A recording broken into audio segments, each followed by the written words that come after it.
Character defects آنا شروع ہو جاتے ہیں. سمجھ رہے ہیں آپ اس پوائنٹ کو؟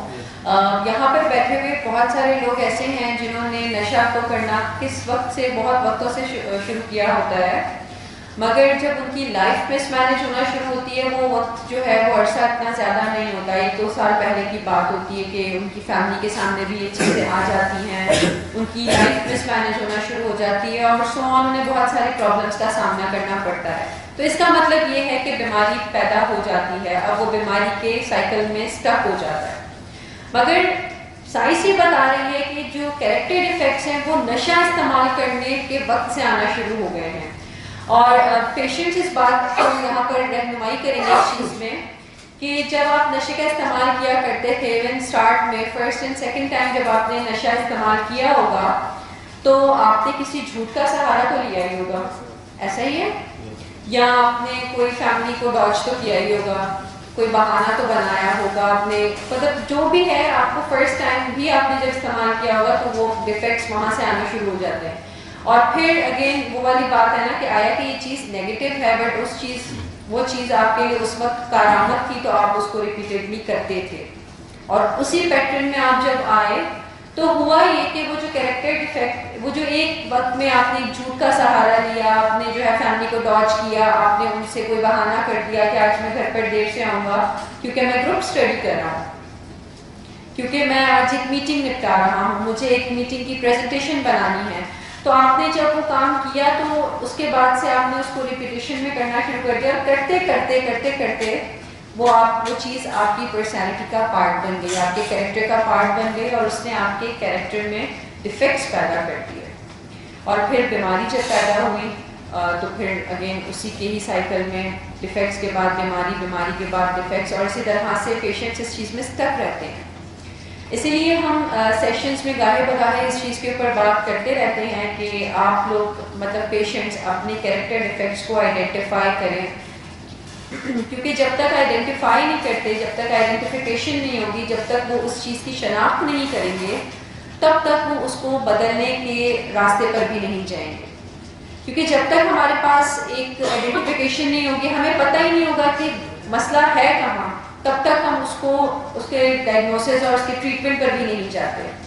تو بہت دفعہ یہ ہماری ایکسرسائزز بھی ہم ڈفرینٹ کرواتے ہیں، انڈیویجول سیشنز میں بھی یہ کام کرتے ہیں، گروپ کاؤنسلنگس میں بھی کرتے ہیں کہ پیشنٹس آئیڈینٹیفائی کریں. تو میں یہ چاہوں گی کہ یہاں پر بیٹھے ہوئے جو پیشنٹس ہیں انڈور کے اور آؤٹ ڈور کے بھی، وہ آئیڈینٹیفائی کریں اور بتائیں مجھے کہ ان کے اندر کیا کیریکٹر ڈیفیکٹ آ گیا جو کسی پہلے وقتوں میں نہیں ہوا کرتا تھا، لیکن اب وہ اس چیز کا سہارا بہت ہی ایزیلی لے لیتے ہیں. جیسے کہ جھوٹ بولنا ان کے لیے ایک نارمل سی بات ہو گئی ہے. پہلے جھوٹ بولنے کے لیے بہت محنت کرنی پڑتی تھی، بہت سوچنا پڑتا تھا کیسے بولیں، کیا کریں، کس طرح سے ڈاج کریں. لیکن اب وہ ایک کہتے ہیں نا کہ الٹے ہاتھ کا کھیل ہو گیا ہے، اب اتنی آسانی سے بول دیتے ہیں. تو پیشنٹس اپنا بتائیں کہ ان کو کیا لگتا ہے کہ ان کے اندر کیا ڈیفیکٹس آئے ہیں. سبھی تو کوئی اتنے خاص وہ نہیں ہے. ٹھیک ہے، سمپل. چلیں میں پیٹرن چوز کرتی ہوں. شہریار بتائیں گے. جھوٹ بولنا اور بہانے بنانا. جھوٹ بولنا اور بہانے بنانا. ٹھیک ہے. اور نعمان جھوٹ بولنا بہانے بنانا. دیکھیں ریپیٹ نہ کریں، اپنا نہیں کرائیں. یہ ہے ہی مس یہ تو بیسک ہے نا جھوٹ بولنا. جھوٹ تو دیکھیں آپ لوگوں کا ڈرائیور تھا نا بیماری کا. جھوٹ نہ بولتے تو آپ نشہ کیسے کرتے، اور نشہ نہ کرتے تو بیماری کیسے پڑتی. تو جھوٹ کے علاوہ جھوٹ بہت کامن ہے اور تمام پیشنٹس ہی لڑائی جھگڑے کرنا. Very good. بیوقوف بنانا کسی کو. بے وقوف بنانا، ڈاج کرنا. گڈ. چوری کرنا. چوری کرنا. گڈ. عیسیٰ غیبت کرنا. غیبت کرنا. غیبت کرنے کا بھی کیریکٹر ڈیفیکٹ آ گیا تھا. چیک کرنا. اچھا جی، آتی ہوں آپ کی طرف. تو غیبت بھی آپ کرتے تھے کس کی؟ اس وقت سمجھ میں نہیں آتا تھا بس. اچھا یہ غیبت تو کہیں آپ ڈیوائڈنس کی طرف تو نہیں لے کے جا رہے کہ اماں کے پاس بیٹھ کر ابا کی غیبت کرنا، ابا میرے ساتھ یہ کرتے ہیں، ابا میرے ساتھ ناانصافی کرتے ہیں، انہوں نے میرا حق مارا ہے ہمیشہ، اور ابا کے پاس بیٹھ کر بہنوں کی کرنا. کیا اس طرح کا تو نہیں کہہ رہے آپ غیبت؟ ہاں ایگزیکٹلی. یہ ڈیوائڈنگ رول ہوتا ہے جو کہ پیشنٹ کرتے ہیں. ویری گڈ انسائٹ، آپ نے اچھا بتایا. یہ بھی کرتے ہیں مریض. جی مریض. ٹارچر کرنا. ٹارچر کسے کرتے تھے؟ فیملی کو.